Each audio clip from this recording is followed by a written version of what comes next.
And welcome to the 5th annual Celebrating Wonder Women for the Malta House of Care Mobile Medical Clinic. My name is Jocelyn Momenta, and many of you know me as a medical reporter at News 8. I hope you're watching me. Oh, I love that. I do. Just 2 years ago, I was among the honorees on this stage. Tonight, the spotlight is on these illustrious women. Tonight is your night. Sit back and relax. Before they are introduced to you, however, there are several very important people we want to welcome to the stage.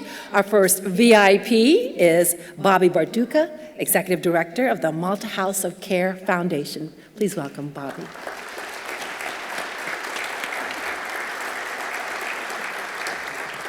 Well, Jocelyn is very kind, but I don't think I'm a VIP. I'm just staff. So thank you, Jocelyn. It's great to have you back again, and thank all of you for coming again this year. It's hard to believe that this is our 5th year, and it's also hard to believe that a decade ago, 2 gentlemen came up with the idea of Malta House of Care. Peter Kelly and J.P. Van Roy felt that there was something that they could do to help the city of Hartford, and they put their heads together and said, what's not being done? What can we do? And they came up with the idea of providing free health care to people with no insurance. And for those of you who know these 2 gentlemen, when people told them they were crazy, they could never do it, that just made them try even harder. So JP, you're somewhere in the audience. I can't see you. Are you there, JP? Please, let's give JP a hand. Thank you so much. So it's true that we've done over 33,000 patient visits in the last 8 years. That's pretty extraordinary. And there are many people that we're going to be thanking tonight, the first of whom is my boss, the best boss in the world, Peter Kelly. I'm going to turn it over to him.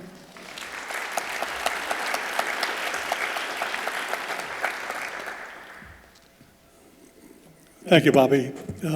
First of all, ladies, I want to welcome you, and I want you to please excuse the presence of the men in the audience. They simply couldn't resist sitting amidst such beauty. I had had this alone, JP and I alone, for a number of years, and now we have to open up the doors to all these scatterbrained other men. So, anyway, thank you all for being here and honoring our Wonder Women, and thank you for supporting the wonderful miraculous effort to bring health care to the underserved and unserved of our community. I'd like to make one special note, and that is that 4 days every week, that's every week, not one Saturday a year, our van appears at a site in Hartford and soon in East Hartford. From that van, volunteers who are doctors, nurses, physician's assistants, other medical professions, give of themselves to a very grateful group of patients. Other doctors and professionals offer tertiary care at their offices for those who are referred by ALTA for more serious problems. So I'd like to let us join together, please, and especially recognize this group of generous professionals and the institutions they serve who make it all possible for us to be here tonight. Thank you. Enjoy. I'm going to go hide in the back of the room. Bye-bye.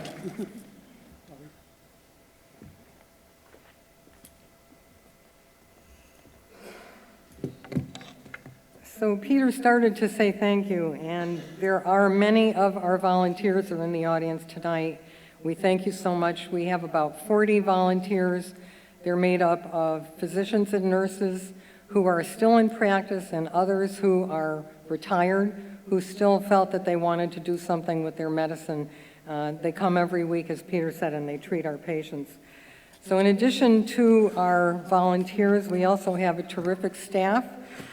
Dr. Terry Caputo, who is our medical director, Marianne DeTore, who is our clinical supervisor, Vanessa Hernandez, and Emily Cora. And I'm not sure if they're in the audience, but if they are, please let's give them a hand.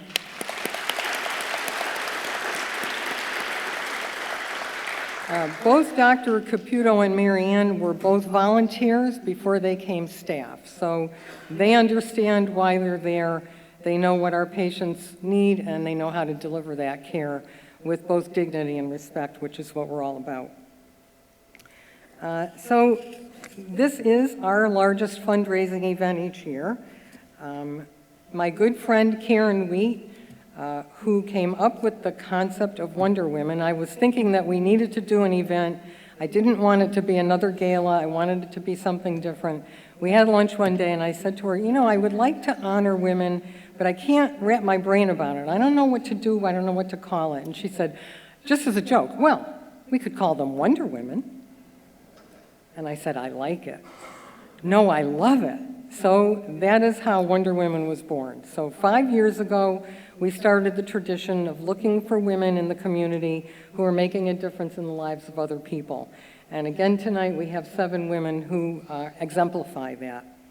Another person is in the audience tonight. Her name is Janice England Sirakovich. And the first year we did this, we were at the Town and County Club. We had 150 women. We were thrilled. And Janice, all by herself, did the auction.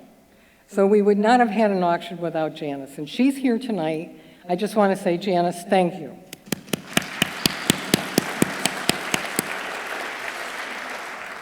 And I know every year it's kind of like people say, oh boy, she's going to talk about the sponsors now.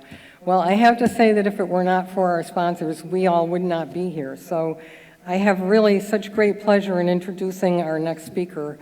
Noelle Sherman is a board member of Malta House of Care. She is also a Cigna employee. She is the Financial Development Program Director at Cigna, and Cigna is our founding sponsor. So that very first year when we only had 150 women and it was our first event, Cigna stepped forward as a founding sponsor. They've been with us ever since. So I'm going to have her come out and just say a few words to you now. Please, Noelle.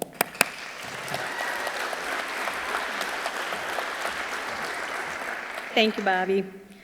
I'm honored to be here. And as Bobby mentioned, Cigna was a founding sponsor of Celebrating Wonder Women. However, Cigna has been a proud supporter of the Malta House since 2006. And in that time, Cigna has supported Malta House with contributions of close to $200,000. Cigna's mission to improve the health and well-being and sense of security of those they serve aligns perfectly with Malta House's mission to provide quality health care to the uninsured. Recently, the Cigna Foundation announced its focus to partner with nonprofits that directly help address disparities in health equity. In Malta House, we already have a partnership in an organization that helps everyone get a chance to be healthy and secure. Cigna encourages a culture of service and volunteerism, and Malta House offers us the opportunity to serve right in the backyard of our global headquarters. I'm honored to serve on the board of Malta House and represent Cigna in our community. Thank you.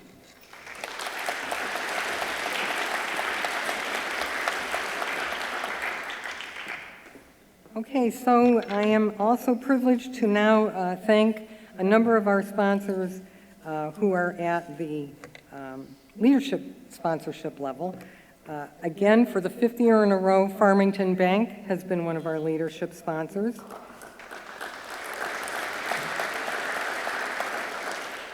And in addition to being a leadership sponsor, St. Francis Hospital and Medical Center is much more than that. So 9 years ago, when Peter and JP came up with this idea, along with a group of other community-minded folks who wanted to make this happen, it was St. Francis that loaned us a van, that gave us reduced costs for radiology and blood tests. They've actually provided us with our electronic medical record system, with training. I can't even name the millions of things that they do for us. So I know Chris Dedalus was here earlier. I just want to thank Chris and the entire St. Francis family for what they do. Thank you.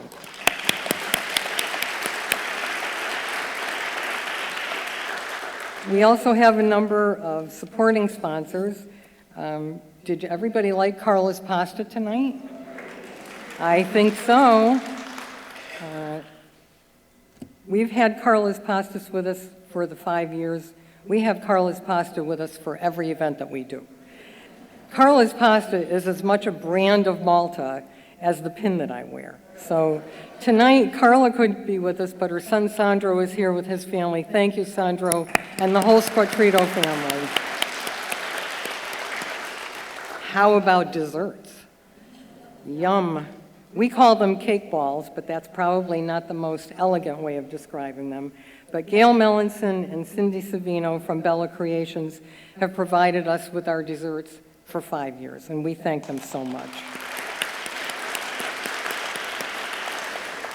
And this year we have a new sponsor. We have Hartford Hospital and Healthcare. We'd like to thank them for their sponsorship this year, and also they have been providing us with free mammography for all of our female patients over the last 8 years.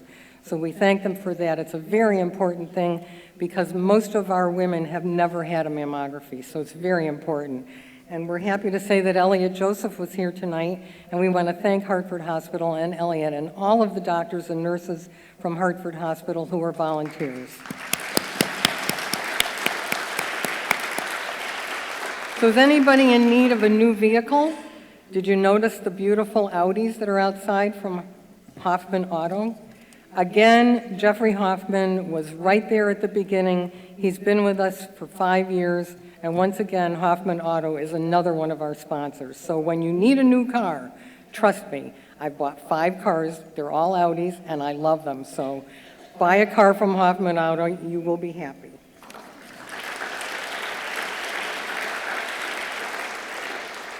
You've already met Peter Kelly. Susan Kelly is in the audience. Peter and Susan each year have also been sponsors, and we thank them so much for their generosity. One of the ways we can do what we do, we have to raise about $1 million a year to pay for the free care that we offer to our patients. And as a result of that, we try to save as much money as we can on things that we don't have to spend money on so we can spend it on the patients. And from the beginning, Murphy Security has been a benefactor who has provided us with our driver and our security guard. And for any of you who've seen our van, it's as big as a city bus. Not anybody can drive that vehicle. So we are so grateful to the folks at Murphy Security for the donation that they've given us each year in the way of the driver and the security guard. So thank you, Murphy. And this year, our benefactors are the Hartford Business Journal, Infinity Music Hall and Bistro. Yay. Some of you may know that we have 2 other events each year, one in October and one this year on St. Patrick's Day. And we are very grateful for the generosity of Dan Hinks and the folks at Infinity Hall for providing us with a venue that's both fun and really wonderful to work with. If any of you need to have a special event and you don't want to come to the Bushnell, who are also wonderful to us, go to Infinity Hall. We also have patron sponsors again. With us from the beginning has been Adams and Knight, the CPCU Society, Victor and Judy Dowling, the Pettit Family Foundation, and Robertson and Cole, and we thank them so much. We also have a wonderful list of supporters who help us, and their names are up here on the list. Thank you all. Every one of you is important to what we try to do. And then we also have Friends of Wonder Women. Look at all of these Friends of Wonder Women. Every one of you in the audience is a friend of Wonder Women too, and we thank you so much. But these are extra special people who have been nominated by others because they're special. So we thank them, and we thank the people that nominated them. Now, I hope you all had fun at the auction. And as I've said before, we are a tiny little staff of 2.5. Betsy Walsh is back upstairs. She's our program manager. Yes, thank you. Susan Hood is backstage. She's running the slideshow for you. She's our grants administrator. And then many of you have seen Kathy Corbalis, who is a full-time volunteer. And because we pay her so much, we give her a big title. She's our VP of Operations. But we couldn't do this without the auction committee, and their names are on they were, I guess, on the slide before this. I'm sorry, I went out of order. But Jane Leary and Noreen Norst are the co-chairs from this year and last year, and we're hoping that they may come back next year because it's so much fun. And we really thank the rest of the committee, too. I think they did a tremendous job upstairs with the items and how beautiful they all looked, so let's give them a really big hand.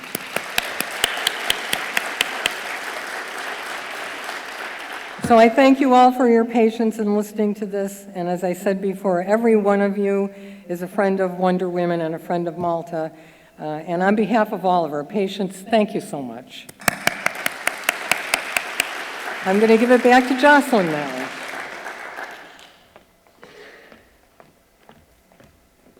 Bobby, thank you. Now we will formally honor 7 Wonder Women role models, all for their service to others. After sharing highlights of their achievements with you, I will ask each woman to come forward to receive proclamations issued by Governor Daniel Malloy and Attorney General George Jepsen. The governor's proclamation reads, "On behalf of the state of Connecticut, I, Daniel P. Malloy, Governor, take great pleasure in honoring and recognizing the recipients of the Wonder Woman of 2015 award presented by the Malta House of Care Foundation. This recognition is a testament to your dedication and selfless service to women in Connecticut. You have strengthened your community. I applaud your years of leadership and hard work and wish you continued success. Therefore, I, Daniel P. Malloy, Governor of the state of Connecticut, do hereby officially convey honor and recognition upon the recipients of the Wonder Women of 2015 award in the state of Connecticut." Congratulations to all of you.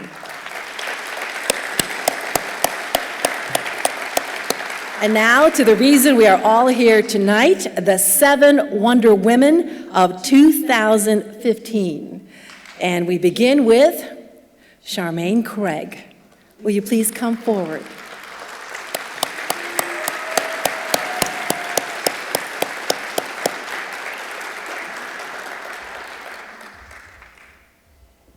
Charmaine Craig sees the world through leaf green lenses.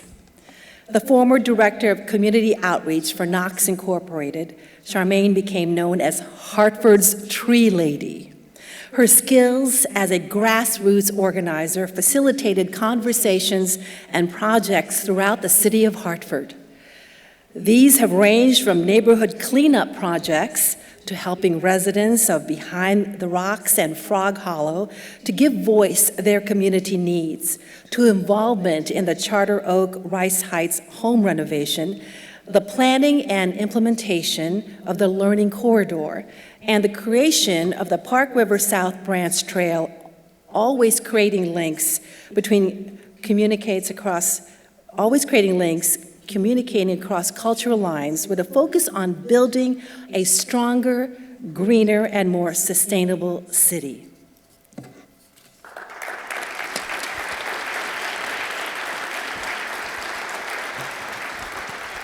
We just thought I'd ask each woman a few questions just to give you a little bit of insight of who they are. So Charmaine, as I was reading that, I wanted to know, have you always had a green thumb? Well, I grew up on a farm in Jamaica, and it's instilled in my insides about green, about trees, about vegetables. When I was 6 years old, I was growing carrots. So it's inside. This is a family farm? My grandfather had a 50-acre farm in Jamaica, yes. Did you enjoy living on a farm? Yeah, but for me, that was home. That was mostly in the summer, but I lived in the town areas too, but my solace was always in the rural areas with the farm, the animals, even the mosquitoes too. They were great friends with me. All right, what made you think that getting on your knees, digging into the soil, playing with Mother Nature would help bridge the gap in Hartford neighborhoods? A lot of different reasons, because when I arrived here from Jamaica, I remember I lived on Hudson Street, and I was very homesick. And I walked down Hudson Street. I said, I'll keep going straight in case I get lost. But I ended up in Bushnell Park. And I walked across the park from the Hudson Street side across to the Corning Fountain, which I saw across from where, I was only here like 4 days. And I saw the Native Americans. Corning Fountain has a real awesome representation of Native Americans. It's one of the few in the United States, actually. We don't honor it enough.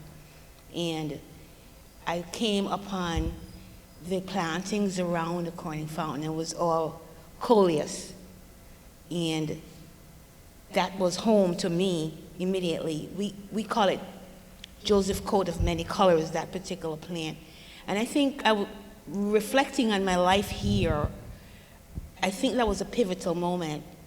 And it was a little bit on the spiritual side, because I sat with the Native Americans and I was able to look across to Union Place. And I always felt Hartford at its greenest was seeing it, my first view, when I came to Bushnell Park.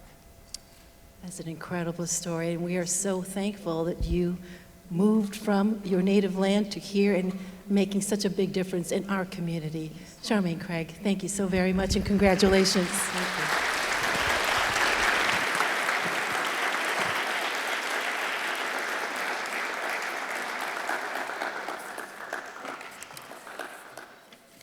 Our next honoree, Dr. Paula De Silva, will you please come forward?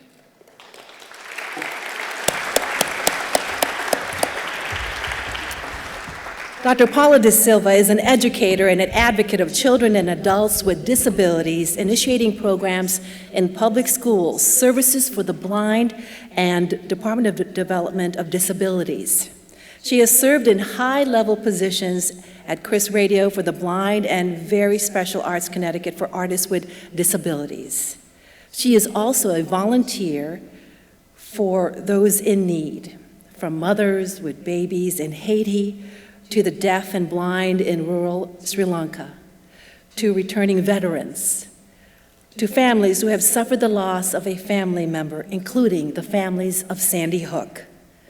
Paula finds a way to restore dignity and comfort to those who need assistance.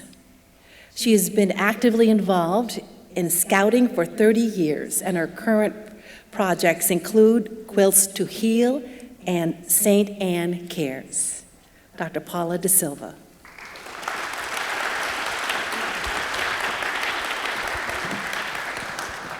I can't believe that I get to question her because she's a friend of mine. Congratulations. Thank you. All right, so what led to your passion for children and adults with disabilities?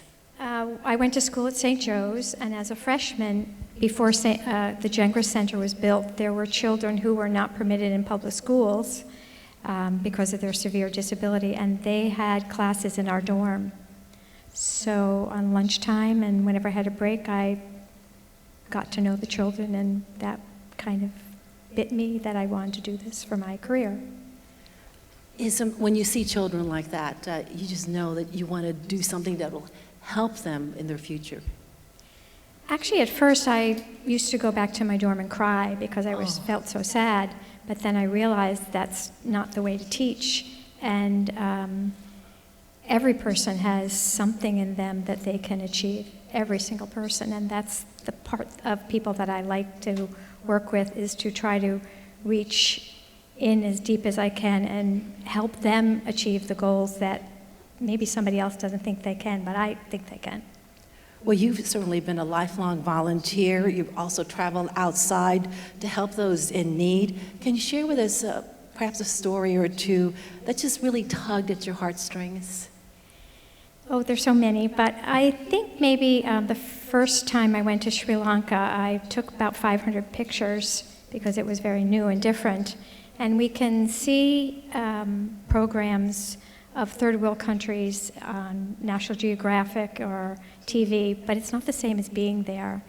And I have been so blessed surrounded by friends who love me and support me in all my endeavors, that I wanted to do more there. And my husband and I go almost every year, and since the tsunami, we've been doing more, particularly in the South. I think that what really touched me is that they are so grateful for anything. And after the tsunami, we brought coloring books to children that I had packed with volunteers in Ziploc bags, and crayons that were packed in 4 crayons per box. And as we went from village to village, and my husband helped with the medical care, I did what I could with the children educationally and just comforting them. And they had the crayons and the coloring books, and then when I ran out of crayons and coloring books, they stood in line for the empty Ziploc bags and the empty box of crayons. And that impressed me even more of how blessed we are here and how blessed I am with friends and family and health and wealth. It's amazing how the small things in life really make such a big difference. That's true, and everyone in this room makes a difference to somebody on this stage, and I'm happy and grateful for that. Dr. Paula De Silva, thank you. And if I may just thank... Absolutely. If I may just thank the people who came here, for everyone on stage, but particularly my friends from school and church and my family. People surprised me from work from a long time ago, and my advisor when I was getting my doctoral thesis is here. So I'm extra blessed that you're here to share this with me tonight, and I love you all.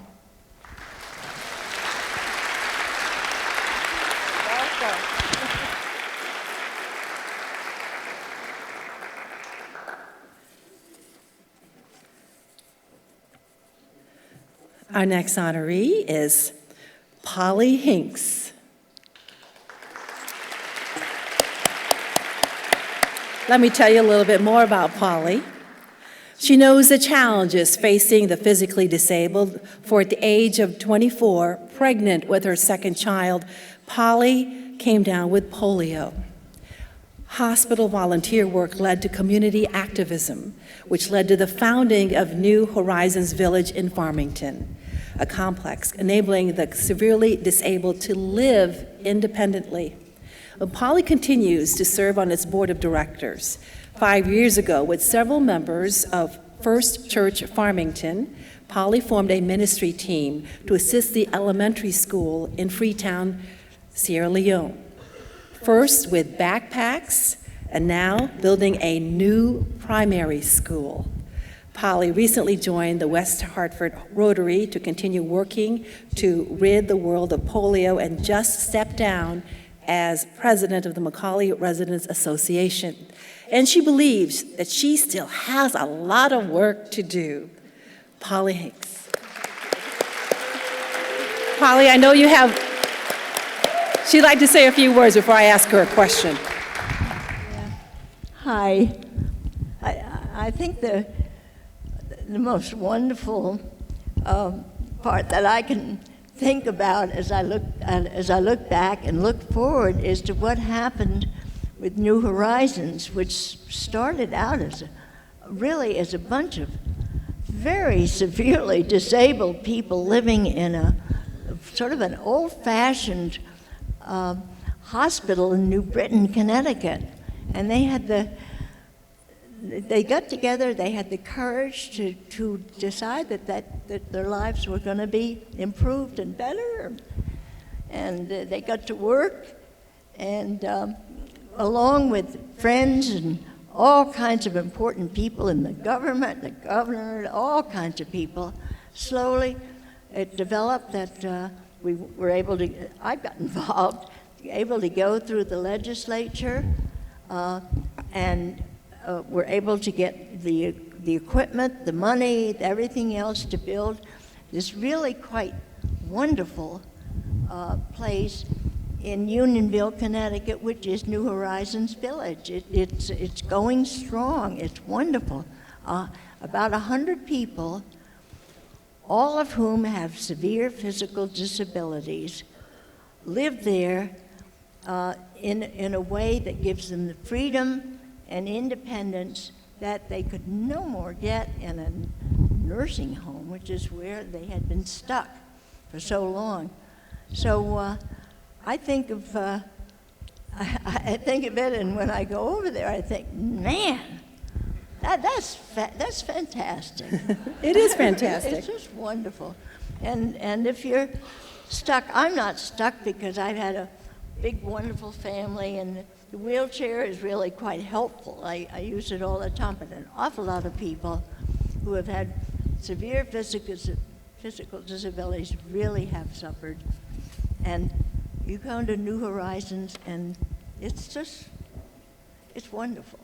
It's wonderful. So I feel absolutely great about that. And I know I talked very quickly because there's so much to say, but just very quickly, I was looking through all my list of various things that I can't even talk about that now. I think sure? I've done enough. Well, let me grab a chair because I want to sit down and just ask you a really quick question, okay? Okay.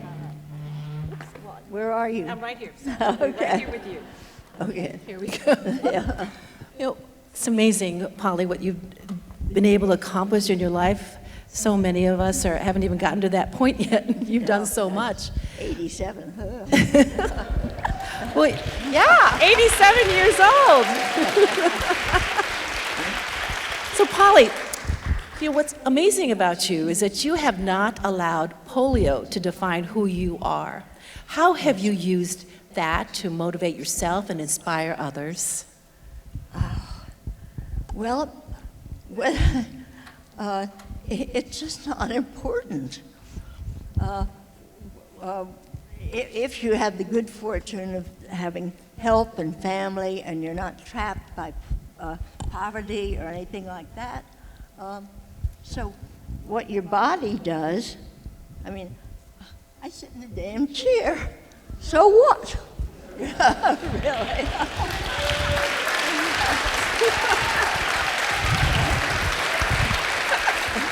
I don't know, very rudely maybe, but that's the answer.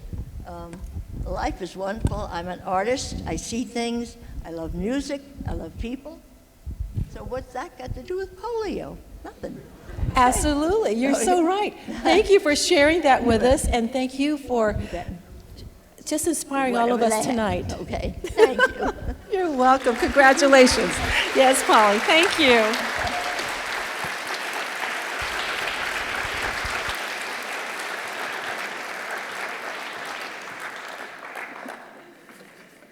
Polly reminding us all what's really important in life.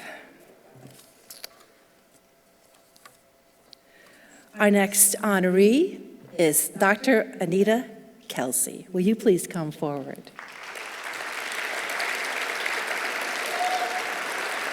Woo! There you go. Dr. Anita Kelsey has a special focus on cardiovascular disease in women and the primary prevention of cardiac disease. Heart disease kills more than 500,000 women every year in the United States. Since developing the Women's Heart Program at St. Francis Hospital and Medical Center 10 years ago, she and her team have made positive changes in the lives of 9,500 women in the greater Hartford area. Dr. Kelsey that's right, let's give her that applause. There we go.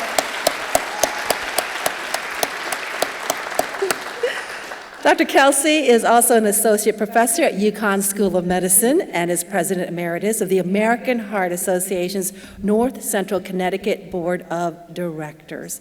Dr. Anita Kelsey.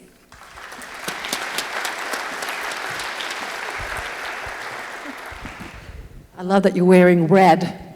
Is there significance to that? The Go Red for Women movement in the whole United States is Exactly. all about making women aware of heart disease so that they can prevent it. Well, on Wear Red Day, I know all of us on television, we all wear red to remind all of you that heart disease is the number one killer among women and men, something I remind a lot of people when I can. What do you find yourself telling women daily about this? To start paying attention to themselves and take care of their own health. A lot of times women spend a lot of time taking care of other people, all these women, taking care of a lot of other people. That's right, women are the nurturers. But we don't always take care of ourselves. And we have to spend a little time taking care of ourselves if we want to prevent heart attack and stroke, and then be there for all those people we love in our lives. A lot of people don't realize that symptoms are different for women when compared to men. What do women need to know? So women need to know that if they have any symptom that's alarming or new for them, especially if it's between here and here, so anywhere, it can be very atypical. But if she has a symptom, she should immediately get to care. And if she does, then someone at the Malta House or someone at St. Francis or someone at one of the wonderful hospitals we have in the area will figure out if this is her heart, because time is muscle. And if she's having a heart attack, we want her to get to great care and prevent death. Every year, more women die than men of heart disease, every year since 1984. Is it because women tend to ignore our symptoms? We don't know. We don't know all the reasons. Sometimes the reasons are because women have more comorbidities, which means we have more diabetes and high blood pressure and high cholesterol, and we're not treating those things. So that puts it at higher risk of heart attack. And then when we come in with a heart attack, we're presenting atypically. So we say, you know, it's not really my heart, it's, you know, a little anxiety attack. And then the doctor we see doesn't assume it's our heart. So we don't get to the cath lab quickly and get the artery opened. So there's a lot of things that factor in. But if a woman does all the right things and takes good care of herself and eats well and exercises every day and takes the medicines her doctors give her and takes care of her overall health, then she's less likely to die. Even this year and for many years before, even young women less than the age of 55 are twice as likely to die of a heart attack compared with a man of the same age. And so they need to get in there quickly and get taken care of and prevent things long before they happen, because we can do a better job then. We need to pay attention to what's going on with our body. We do. Why choose this specialty? I mean, obviously, there are a lot of specialties in the medical profession. Why cardiovascular? I come from a long line of engineers. And I had a wonderful mother who told me that whatever my brothers did, I had 4 brothers, whatever my brothers did, I could do better. and I presume you have. So, don't you love hearing that? And so I always strove to do the best that I could. And we all started out as engineers, and 2 of us have gone on to go into medicine. So I was a biomedical engineer undergraduate, and then the heart is the perfect organ. And it has electricity, it has biomechanics, it has fluid mechanics. It's the perfect organ. And I love to teach it, and I love to talk about physics, and anyone who wants to stay afterwards, we can have a little chat. Well, thank you so much for sharing. I hope that you've inspired some of the young people here in this room. Perhaps that they will also follow in your footsteps. Dr. Anita Kelsey, thank you so much. Thank you.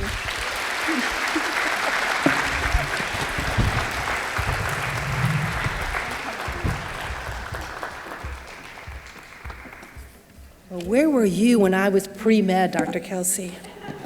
You could have inspired me to stay. My father would have been so happy. There's still time? You think so?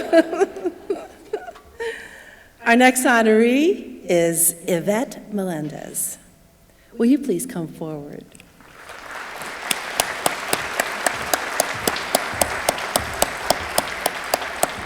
Yvette Melendez is Vice President for Government and Community Alliances at Hartford Hospital.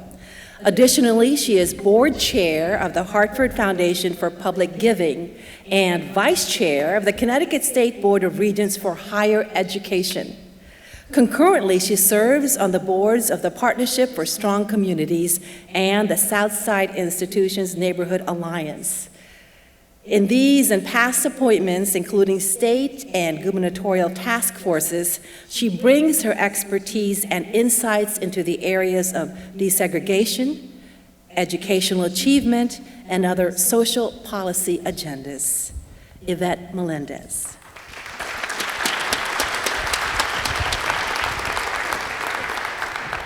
Such an honor to be with all of you here this each one of you have accomplished so much.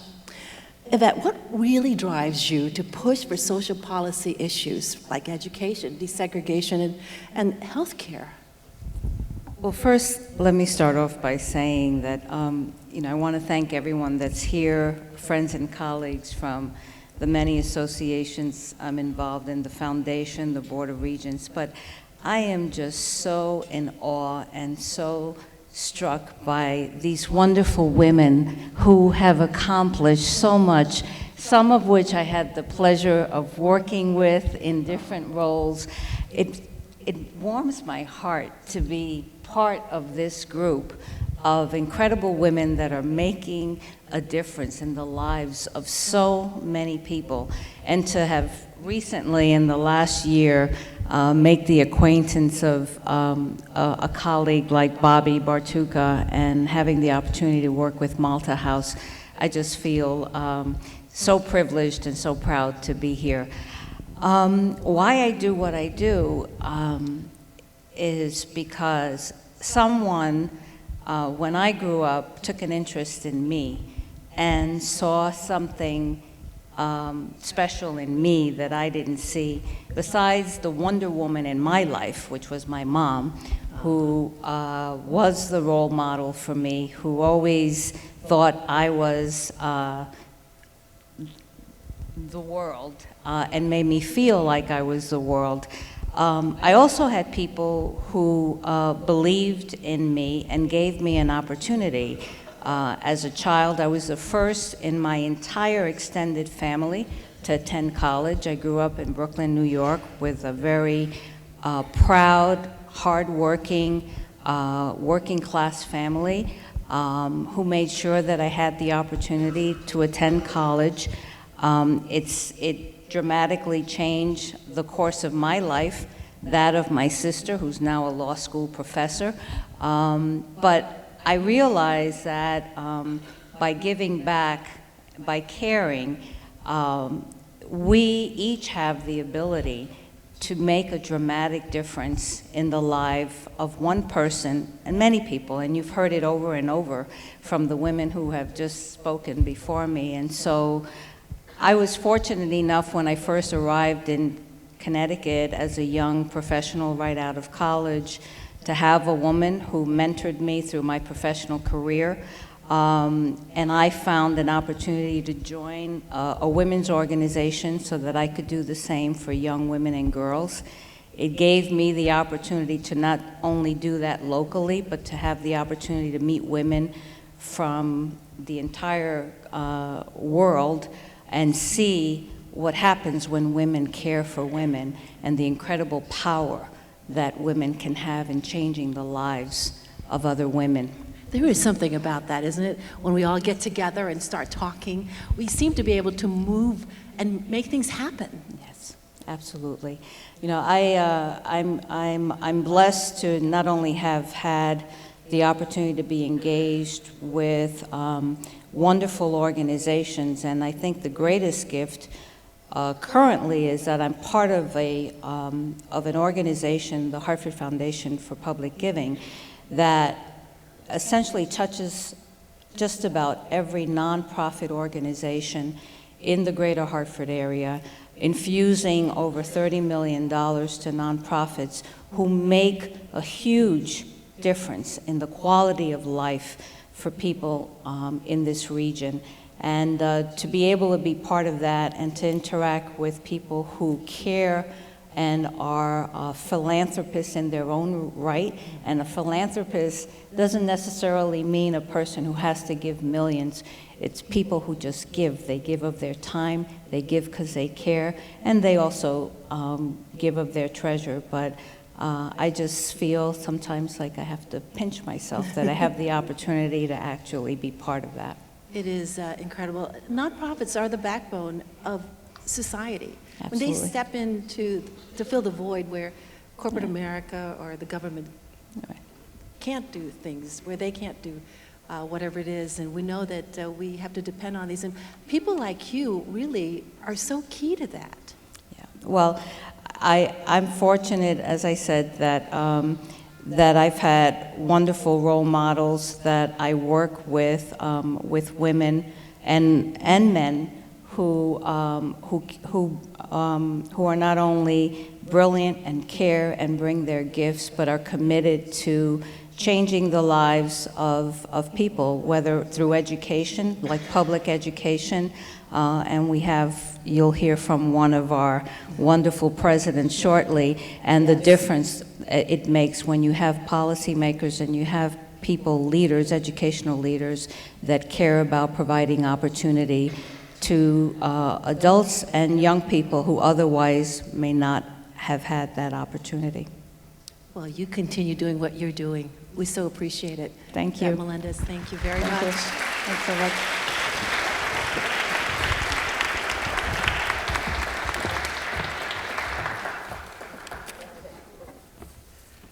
And speaking of, somebody Yvette just mentioned, our next honoree is Dr. Elsa Nunez. Will you please come forward? Dr. Elsa Nunez is president of Eastern Connecticut State University. She serves on the boards of the Council for Higher Education Accreditation, the Connecticut Association for Human Services, Leadership Greater Hartford, the American Association of State Colleges and Universities, and the Council for Adult and Experiential Learning. Last year, she received the McMahon Award for Lifetime Achievement from the New England Board of Higher Education. This June, she will start her term on the NCAA Division III President's Council. Dr. Elsa Nunez. Thank you so much. ¿Cómo está? Lo más bien, gracias. Okay, Dr. Nunez, a lot of parents here. How do you prepare a child for college?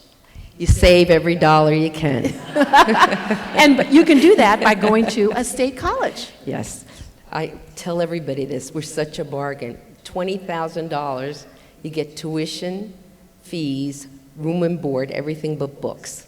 And so families who really are stressed, or even families that have the money but decide that they'd like to invest long-term, graduate school, buying a house, a wedding, whatever, really can have a first-class education in the state of Connecticut at Eastern, because it's Connecticut's only public liberal arts college, ranked very high in U.S. News & World Report, and it's a wonderful thing that we taxpayers pay for so that everybody in the state of Connecticut has access to a higher education. Not just the elite, not just the families of the rich or the well-off, but every child, every person can get a first-class higher education. Well, we all have teachers we remember from school who helped inspire us all to continue on, especially at times when we weren't doing so well. Did you have a teacher that you remember until this day? Yes. I had a college professor, Dr. McGee, who was a disabled veteran. He was an English professor, and I was an English major. And in my first class, English class, he gave an assignment, and I wrote an essay, and I got it back. And I was mortified when I got it back. It was completely full of red marks. And at the bottom it said, "Elsa, you have a lot of very good ideas, but we need to work on your writing. See me in my office." And so I did. I went to his office. I was very scared, working class, like Yvette mentioned about her family, first in my family to go to college. I was intimidated. I knew that I was out of my league in that class. Everybody sounded so smart and so capable. And I went into his office, and he was in a wheelchair. He was a disabled vet, and he sat in my chair next to his wheelchair, and he said, "Elsa, make these corrections." And I made the corrections, and he would look over every once in a while. He was doing his work, and I went to his office. Every time he had office hours, he corrected every single one of my essays. I became, quite frankly, a very good writer. Absolutely. Well, what did he stress? What was it that he wanted you to learn? That I had potential. It wasn't about the writing. It wasn't about the assignments. He believed in me. He really, really believed that I had some ability, and that my limited education was what was masking it. And so I felt very, what is a good word? fundamentally supported by him, Yes. loved by him, cared by him is a better word. He nurtured you. Yes, yes, and I stayed in college because of him. I think if someone else had given me back that essay with all those red marks and had said something condescending or diminishing, I don't know if I would have stayed in college, but I owe him everything that I have today. Does he know this, or did you share that with him after you left? Well, you know, when you're 18, I was very much in awe. He was a good scholar. I think I thanked him enough, but I don't think he really understood that he was transforming people's lives. He was just a caring people, and I often tell that story to people because I think his own disability allowed him to see mine. And together we were able to make a difference. He was able to make a difference in my life, and I'm forever grateful. Well, what advice do you have for the incoming freshman class at ECSU? I think that in this country, as I said earlier, we have great public institutions. We have great private institutions in the state too, but we have great public institutions. And it's a meritocracy. You earn the right to enter Eastern or whatever university you go to, and you earn the right to sit in that chair. But you have to work to retain that right. So if you can have a great time in college, you can do a lot of fun things, but you must work very hard. And if you work very hard, you really, really understand what the power of a liberal arts education is. You get to question, ideas. You get to think deeply about matters that really are important to this great American democracy. You challenge your own ideas, and you grow year by year. And at the end of it, you're transformed in many, many substantive ways. And I think my message to every college freshman is, you've got the potential. This is the time to show and exceed. And to parents? What do you say to their parents? Not everybody wants to be an accountant. They start off at $125 a year, so I get all these parents to say, go into accounting, go. Accounting's wonderful, but we create, at Eastern, I say we don't produce accountants, we produce liberally educated people who happen to be accountants. And accounting is a fine major and a fine discipline, and we have great accounting majors. But I do think that the world needs doctors, the world needs people who care about people with disabilities, the world needs people who play instruments, people who draw and paint. And so when a child has that ability, and I believe, I'm religious about this, that it's God-given, you have this ability, let your child develop it. Dr. Elsa Nunez, thank you so much. You're welcome. It is a pleasure. Thank you. Gracias.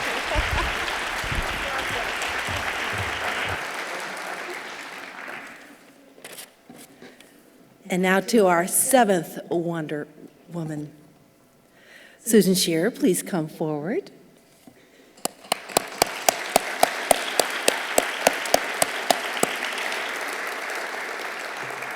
Susan passionately pursues providing health care and community support to the most underserved in our community, those living in poverty or suffering from mental illness, substance abuse, and homelessness. She has been a co-chair of the Chrysalis Center's Capital Campaign and a board member of the Village for Families and Children, Newington Children's Hospital, and Mount Sinai Hospital Auxiliary. Currently, she serves on the boards of St. Francis Hospital and Medical Center Foundation, Goodspeed Opera House Foundation, and the Town and County Club. She is a strong advocate for positive communication in the workplace and the power of mentoring as a vice president at Sage Allen and Company, Fleet Bank, and Office of Communications at the University of Hartford. Susan Shearer.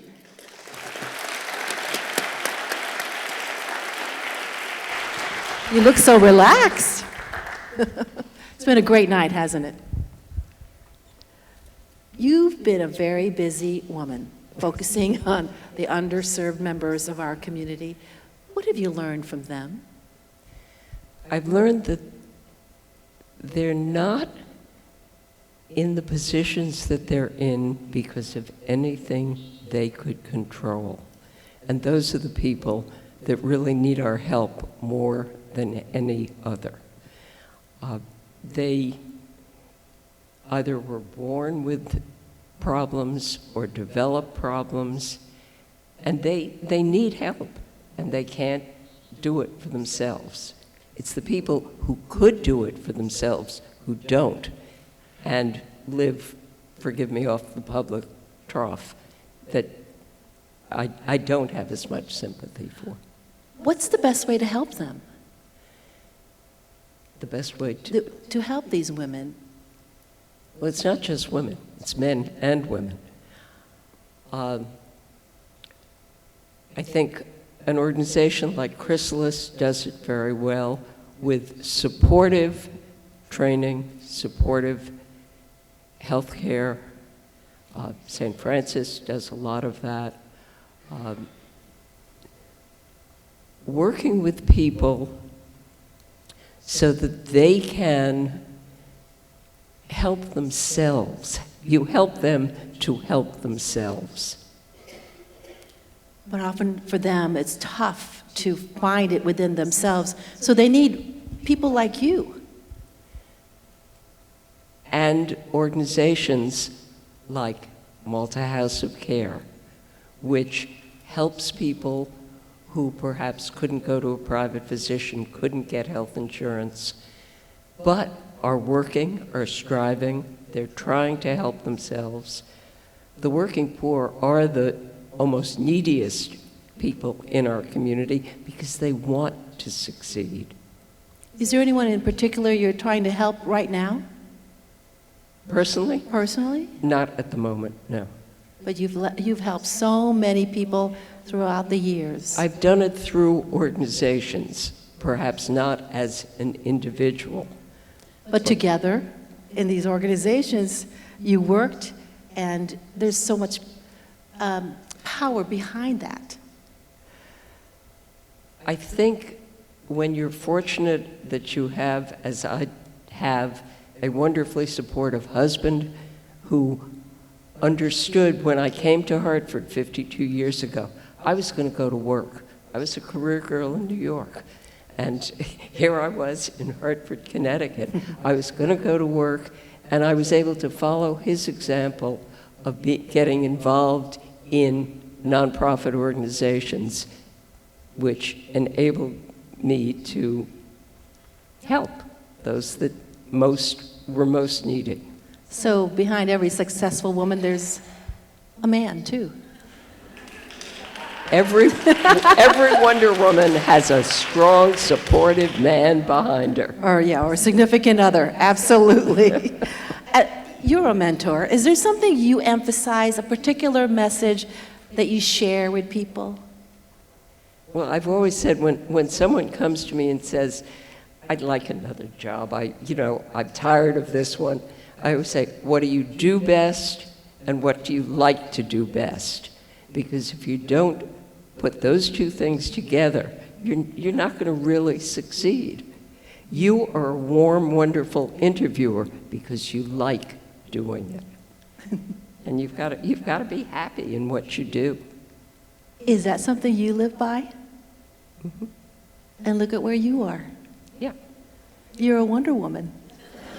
and I have the cuffs to prove it. And you have the cuffs to prove it. Susan Sheriff, thank you so very much. Congratulations. It's a privilege to be here, and a special shout out to all the town and county women who showed up tonight. Woo! Big group there.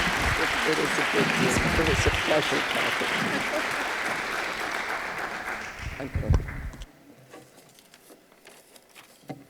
Can we just give the entire group of women another warm round of applause?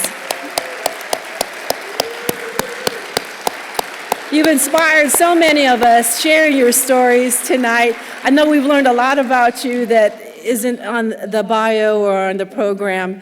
And, I just hope, I have a daughter who's 14 years old. I wish she was here with me tonight because she sure could have learned so much from all of you. Congratulations. All right now, it's time to learn about your auction bids, and Bobby Bartuca will do that just right now. Bobby, there you are. Where are you going? Oh. This is a little gift for Jocelyn, and let's all give her a wonderful hand again this year. Thank you, Bobby. I'm a big supporter of the Malta House. I did a story on the clinic 2 years ago, and I'm so looking forward to doing another story when the mobile clinic comes to the New Haven area. So you'll be seeing that when it happens. Thank you so much. You didn't have to do this, you know. No. Okay. Thank you. Well, thank you all. It's time for you now to go upstairs and see what you won. And we've tried to streamline it this year so that we can get you out very quickly. So one door will be for teacup items, and the other door will be for the silent items. So if you head out the back the way you came down, we'll take care of you. Before you do that, though, I just want to say that each year when our Wonder Women are nominated and we go through the various lists, it's the hardest thing we do all year to only limit it to 6 or 7 women. And so I just want to thank every one of you for what you do to help us all, to help the people who are out there who are in most need. So thank you so much. And thank you to every one of you for supporting us. Please come back next year. Watch your mail for our date next year. It'll be around the same time. Thank you so much.